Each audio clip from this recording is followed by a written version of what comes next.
1903 was a year of many notable events, including the first transatlantic radio broadcast, the first flight in a motorized airplane, and a new powder invented to treat insect bites and skin irritations, and for babies. Charles Varner Ammon owned a New Orleans drugstore when he began work on his unique pain relief formula that was different from standard medicines and pills. So he started the powder in 1903?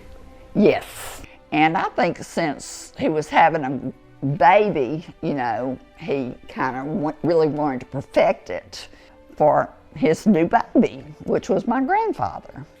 Janet Flowers Butler is the great-granddaughter of Charles Ammon, the inventor of the Ammons powder formula, and she remembers hearing stories as a kid. In 1905, he patented it and started the Ammons Powder Company Limited. Ammons powder was being sold at his pharmacy in New Orleans, but the demand was growing fast. In 1912, Charles Ammon partnered with Dr. Clarence Pearson. They moved Ammons Powder Company to Alexandria, Louisiana, to start manufacturing it. In 1912, an entire company was set up in downtown Alexandria, where Ammons powder could be manufactured, canned, and distributed. And the funny thing to me was they used modern technology, machinery, to make Ammons powder, and it was untouched by human hands. Wow. Which I thought was kind of, funny, with it being way back then. In the 1920s, advertisements ran in newspapers in the South and national magazines, appealing to women who had babies and women who wore girdles.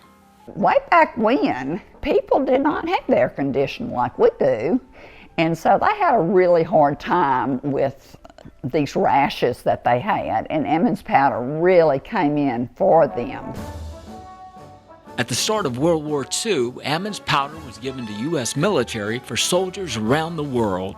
The federal government really liked Ammons powder because it had no caustic thing in it. It was very, natural and really good for everybody. The Ammons Power Company was sold to Bristol-Myers in 1997, but it will always hold a special place in Louisiana history. I'm Johnny Atkinson, back home in Louisiana.